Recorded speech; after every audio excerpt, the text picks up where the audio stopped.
Hello दोस्तों, कैसे हैं आप सब। उम्मीद है आप सब जहां भी होंगे ठीक होंगे। अगर आप ये स्टोरी पहली बार सुन रहे तो इसे पूरा समझने के लिए आपको इसका पिछला पार्ट जरूर देखना चाहिए। तभी आपको ये कहानी समझ में आएगी। उस लड़के ने आरोही को उसके कमर से थामकर अपने पास खींच लिया। आरोही ने जब नजरें उठाकर देखा तो सोहम को देखते ही रह गई और सोहम आरोही को छेड़ते हुए बोला, मैं सपना नहीं हकीकत हूँ। आप यहाँ इस वक्त। आरोही जल्दी से सोहम की बाहों से दूर हटकर चौंकते हुए बोली, सोहम जी, वो हम आपको ही ढूंढ रहे थे। हमें पता चला कि आप हमारी बस्ती में आए थे। आरोही की बात सुनकर सोहम ने सीरियस होकर उससे पूछा, क्यों? बस्ती में किसी ने तुमसे कुछ कहा क्या? अगर किसी ने तुमसे कोई बदतमीजी की हो तो प्लीज़ मुझे बता दो। अरे नहीं सोहम जी, आरोही से कोई बदतमीजी नहीं कर सकता। आप हमसे मिलने आए थे और बिना मिले चले गए। कोई खास काम था क्या? आरोही ने सोहम की नज़रों में देखते हुए उससे पूछा। मुझे बस तुम्हारी फिक्र हो रही थी। मुझे लगा कि शायद तुम यहीं मिलोगी तो मैं यहाँ चला आया। लगता है कि किस्मत हमें मिलवाना चाहती थी।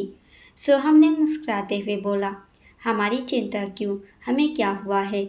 आरोही ने बरबस ही पूछ लिया। वो दरअसल मुझे काम की चिंता हो रही थी। कैसा काम चल रहा है?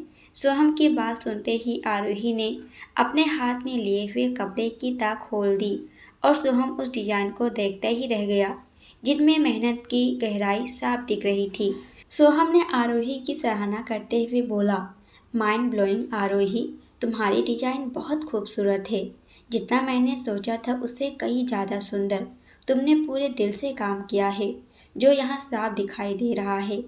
आरोही धीरे धीरे मुस्कुरा रही थी। तभी सोहम की नज़र आरोही के हाथों पर गई। उसने झट से आरोही की हथेली को थामा और उस पर हाथ फेरते हुए बोला, ये क्या, तुम्हारा हाथ तो छिल गया है। आरोही अपना हाथ पीछे की तरफ खींचते हुए बोली, जरा सी चोट है। अब हाथ में सुई और ब्लेड आएगी तो फिर हाथ तो छिलेगा ही ना। लगता है आपने हमेशा बस कढ़ाई देखी है, चिकन करी करने वालों के हाथ नहीं देखे। आरोही की बात सुनकर आज पहली बार सोहम को एहसास हुआ था कि उसने सिर्फ कला देखी, लेकिन उसके पीछे कलाकारों के स्ट्रगल पर तो उसका कभी ध्यान ही नहीं गया था। सोहम उदासी भरे लहजे में बोला, आप सही कह रही हैं, मेरा ध्यान कभी इस तरफ गया ही नहीं। लेकिन मैं आपसे वादा करता हूँ कि अब चिकन करी करने वाले हाथों का ख्याल रखा जाएगा। इतना कहकर उसने एक बार फिर आरोही का हाथ थाम लिया था। सोहम के स्पर्श से आरोही सहम सी गई। दोनों एक दूसरे के साथ काफी देर तक बातें करते रहे। फिर आरोही मुस्कुराते हुए बोली, अच्छा अब हमें चलना होगा। हम आपसे बड़ी कोठी में मिलेंगे। दोनों एक दूसरे को जज्बात से भरी नजरों से देखते रहे और फिर दोनों ही वहां से निकल गए। आज आरोही की परीक्षा का दिन आ चुका था। वो अपनी तैयारियों के साथ बड़ी कोठी पहुंच चुकी थी। यहाँ पहुंचते ही पंकज और ठाकुर आरोही पर अपना रोब जमाने लगे। आरोही बड़ी कोठी में जाकर खड़ी हो गई थी। पंकज थोड़ा कड़क लहजे में बोला, हमें तुम्हारा काम देखना है, जल्दी से बैठो। तभी ठाकुर भी बड़बड़ाते हुए बोला, हाँ हमारा समय कीमती है। लेकिन आरोही ने उनकी बातों को नज़रअंदाज कर दिया। उसने गहरी सांस ली और वो खड़ी रही। सोहम काफ़ी देर से आरोही को नोटिस कर रहा था। वो मुस्कुराते हुए बोला, आरोही बैठ जाओ, यहाँ तुम्हें इतनी तकलीफ करने की ज़रूरत नहीं है। आरोही ने मुस्कुराते हुए जवाब दिया, नहीं धन्यवाद, हम ऐसे ही ठीक हैं। सोहम समझ गया था कि आरोही घबरा रही थी, इसलिए उसने आरोही से और कुछ नहीं कहा। बस उसने आरोही की तरफ देखकर नजरों से रिलैक्स होने के लिए इशारा कर दिया। तभी वहां दक्ष जी आ गए थे। आरोही एक बार फिर उनका कड़क स्वभाव देखकर डर गई। दक्ष जी ने बिना कोई ज़्यादा इंटरेस्ट लिए हुए कहा, दिखाओ क्या काम किया है तुमने। आरोही ने डरते हुए कांपते हाथों से कपड़ा दक्ष जी को पकड़ा दिया। कपड़े में बनी डिजाइन देखकर अचानक दक्ष जी की आंखों में चमक आ गई थी, लेकिन वो कुछ बोले नहीं। उन्होंने कपड़ा मोड़कर उसे अपने पास रखा और सोहम से बोले, तुम्हें जैसा भी काम करना है तुम्हारी मर्जी, तुम अपने तरीके से काम करो। इतना कहकर दक्ष जी वहां से चले गए थे। और अब जाकर आरोही एक लंबी सांस लेने के बाद हंसते हुए सोफे पर बैठ गई थी। वो समझ चुकी थी कि उसे काम मिल गया है। तभी पंकज और ठाकुर मुंह बनाते हुए बिना कुछ कहे यहाँ से चले गए और सोहम एक पल के लिए आरोही को हंसते हुए देखकर उसमें ही खो गया। सोहम आरोही के पास आकर उसे उसके इस नए काम के बारे में समझाते हुए बोला, आरोही, तुम्हें मिल में मेरे साथ काम करना होगा। हमें डिजाइन को फाइनल करने में तुम्हारी मदद चाहिए। सबसे पहले तुम्हें पैटर्न्स को एक कागज पर स्केच करना होगा। डिजाइन्स एकदम अलग और हमारी संस्कृति के साथ मेल खानी चाहिए, समझी? आरोही ध्यान से सब कुछ सुन रही थी। वो थोड़ा सा डरी हुई थी क्योंकि उसने पहले कहीं काम नहीं किया था और तो और ये काम के लिए उसे मिल जाना होगा जहाँ वो पहले कभी नहीं गई थी। आरोही धीरे से बोली, जी सोहम जी। सोहम ने मुस्कुराते हुए पूछा, डर लग रहा है? आरोही ने धीरे से अपना सर हाँ में हिला दिया। कोई बात नहीं आरोही, मैं हूं ना हमेशा तुम्हारे साथ। शुरुआत में थोड़ा डर लगता है लेकिन फिर सब कुछ आसान लगेगा। आरोही ने गहरी सांस लेते हुए कहा, ठीक है सोहम जी, मैं कोशिश करूंगी।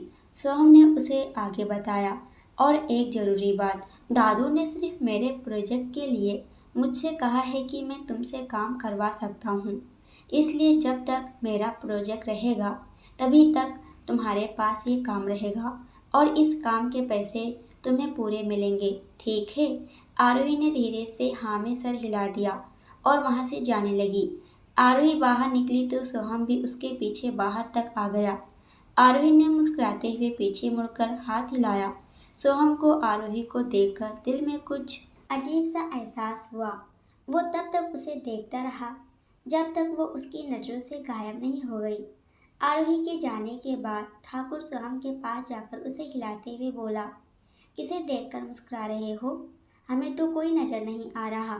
भूत ऊत का चक्कर है का? सोहम अब जाकर अपने सोच की दुनिया से बाहर आया और ठाकुर को डराते हुए बोला, चुड़ैल है, दो मुंह वाली, मुझसे पंगा लिया ना तो तुम्हारे ऊपर छोड़ दूंगा। ठाकुर सोहम की बात सुनकर चुपचाप यहाँ से निकल गया। सोहम अंदर आया तो उसकी नज़र उसी कपड़े पर पड़ी जिस पर आरोही ने कढ़ाई की थी। उसने नीचे झुककर कपड़ा उठाया और उसमें बनी हुई कढ़ाई को देखकर उसकी आंखें फटी की फटी रह गई।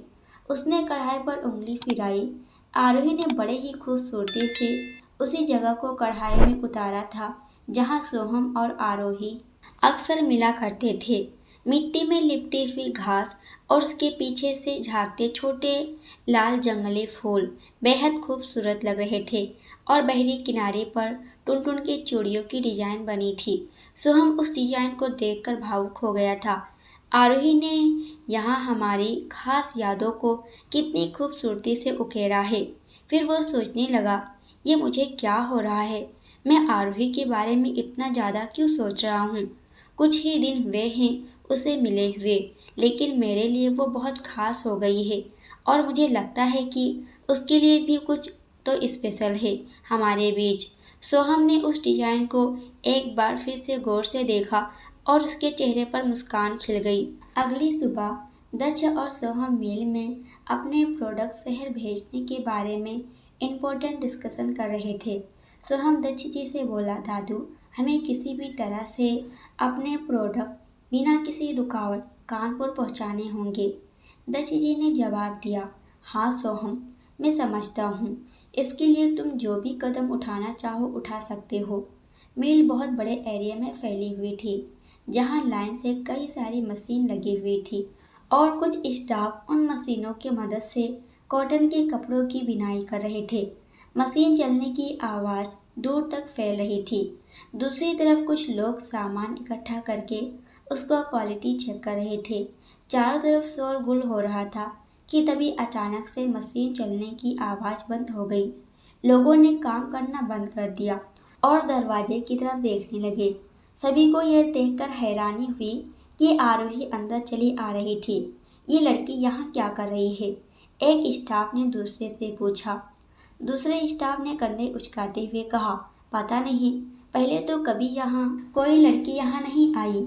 तभी आदमी आरोही को फटकारते हुए बोला, ए लड़की, क्या कर रही है यहाँ? ये जगह लड़कियों के लिए नहीं है। देख रही है ना, यहाँ सारे मर्द काम कर रहे हैं, निकल यहाँ से। इससे पहले कि आरोही कुछ कहती, पीछे से सोहम की आवाज़ आई। ये कोई तरीका है किसी लड़की से बात करने का? इसे मैंने यहाँ बुलाया है। आरोही मेरे साथ मेरे नए प्रोजेक्ट पर काम करेगी। सोहम की बात सुनकर सब लोग हैरान थे। लेकिन साहब, ऐसे कैसे हो सकता है? इतने सारे मर्दों के बीच एक औरत काम कैसे कर सकती है? कोई ऊंच नीच हो गई तो कौन जवाब देगा? ये तो सरासर गलत है। इस गांव में ऐसा पहले कभी नहीं हुआ। एक आदमी बोला तो उसकी हाँ में हाँ मिलाते हुए सारे लोग एक साथ बोले, हाँ, ये लड़की इस मिल में काम नहीं कर सकती। ये गांव के उसूलों के खिलाफ है। आरोही को लगा था कि आज मिल में काम करके उसका सपना पूरा होगा, लेकिन उसकी किस्मत ने एक बार फिर उसे धोखा दे दिया था। आरोही की आंखें भर आई थी और सोहम को आरोही को इस हाल में देखकर जरा भी अच्छा नहीं लग रहा था। सब लोग आरोही के मिल में काम करने के खिलाफ हो गए। दूसरी तरफ दक्ष जी ये सब देखकर मुस्कुरा रहे थे। तभी सोहम ने आगे बढ़कर कहा, तो क्या हुआ कि आज तक किसी लड़की ने मिल में काम नहीं किया? आरोही वो पहली लड़की होगी जो यहाँ काम करेगी।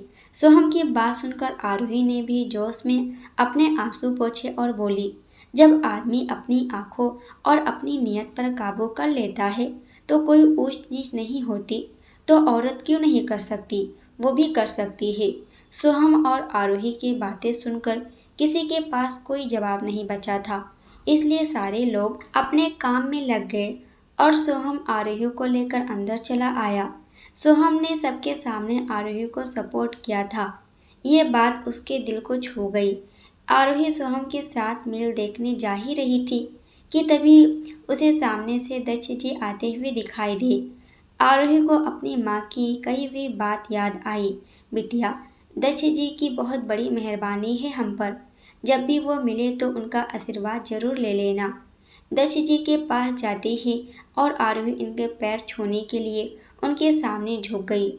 तभी दक्ष जी ने उसके सिर पर हाथ फिराया और वो अजीब तरीके से अपने हाथों से उसके बालों को सहलाने लगे। आरोही उठकर उनकी ओर देखने लगी, लेकिन वो कुछ समझ नहीं पा रही थी। आरोही ने नम्रता से कहा, हमें आशीर्वाद दीजिए जिससे कि हम अपना काम अच्छे से पूरा कर पाएं।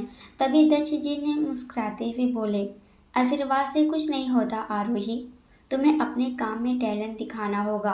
तभी सोहम ने आगे बढ़कर कहा, आरोही में बहुत टैलेंट है, वो अपने आप को साबित करके दिखाएगी। दक्ष जी ने तीखी अंदाज में बोले, अगर टैलेंट है तो ये सब नाटक करने की ज़रूरत नहीं है। इतना कहकर वो तेजी से यहाँ से बाहर निकल गए और आरोही हैरान होकर उन्हें जाते हुए देखती रह गई। तभी आरोही और सोहम ने एक दूसरे की तरफ देखा और सोहम बोला, तुम चिंता मत करो, अच्छा काम करोगी तो सब अपने आप ही ठीक हो जाएगा। चलो मैं तुम्हें फैक्ट्री दिखाता हूँ। आरोही का कॉन्फिडेंस एक बार फिर सोहम की बात सुनकर बढ़ गया। सोहम आरोही को मशीन दिखाकर उसके बारे में बताने लगा कि तभी उसके पास एक ज़रूरी कॉल आ गया और सोहम कॉल रिसीव करते हुए थोड़ा दूर जाकर खड़ा हो गया। इधर आरोही ने इतनी बड़ी मशीन पहली बार देखी थी। वो मशीन पर हाथ फिराते हुए खुद से बोली, हम पढ़ लिख कर एक दिन बहुत काबिल बनेंगे, फिर हमारे पास भी इतनी बड़ी बड़ी मशीनें होंगी। आरोही उत्सुकता से मशीन के हर एक पार्ट को देख रही थी कि तभी गलती से उसका हाथ बटन पर पड़ गया और मशीन चालू हो गई। आरोही जल्दी से मशीन से दूर हुई, लेकिन तभी उसके लंबे बाल मशीन में जा फंसे। आरोही जोर से चिल्लाई, आ मेरे बाल। सोहम ने जैसे ही आरोही की तरफ देखा तो उसके लंबे बाल मशीन में खींचते चले जा रहे थे। वो भाग के गया और उसने जल्दी से मशीन का प्लग निकाल दिया। चंद मिनट में सारा स्टाफ आरोही को घेर कर खुसर पुसर कर रहा था। एक आदमी कैंची लेकर आरोही के पास गया।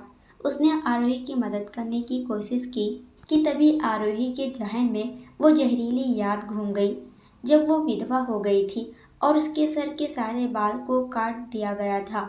आरोही जोर से चिल्लाई, हमारे बाल मत काटना, हम गर्दन कटा सकते हैं लेकिन बाल नहीं।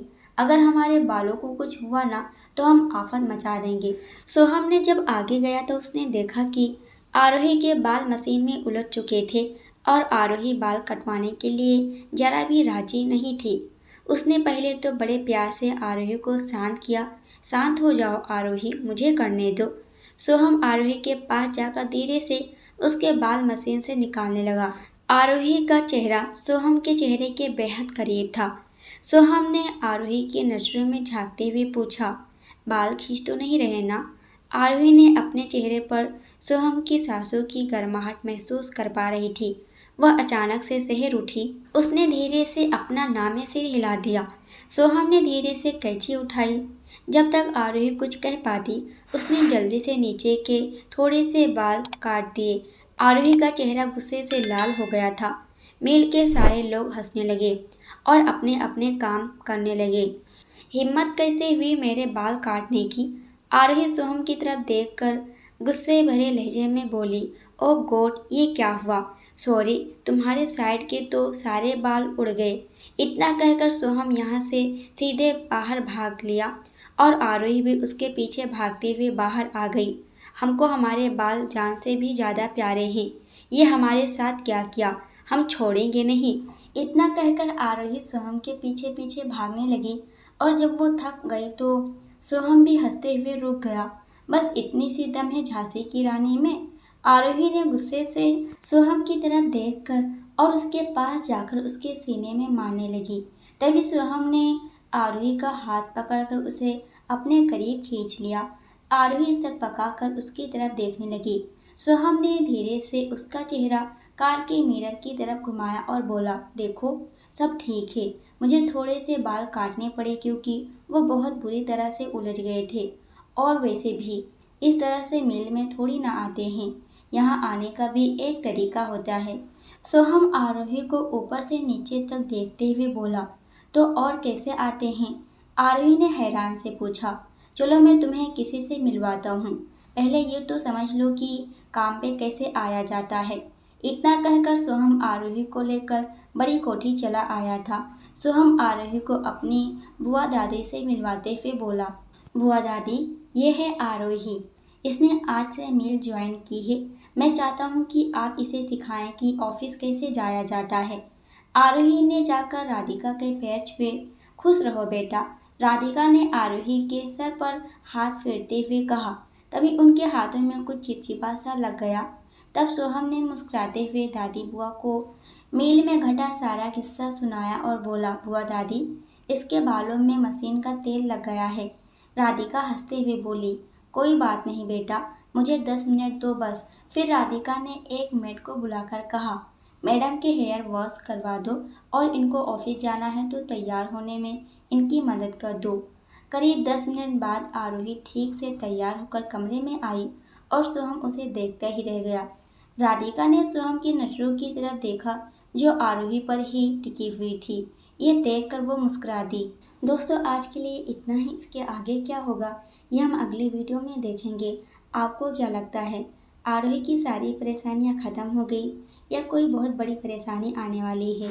देखेंगे अगले वीडियो में। जब तक ये देखिए वीडियो पसंद आए तो प्लीज़ वीडियो को लाइक और कमेंट ज़रूर कर दिया करें। और अगर आप हमारे चैनल पर नए हो तो प्लीज़ चैनल को सब्सक्राइब कर हमें सपोर्ट ज़रूर किया करें। पूरी वीडियो देखने के लिए आप सभी का बहुत बहुत धन्यवाद।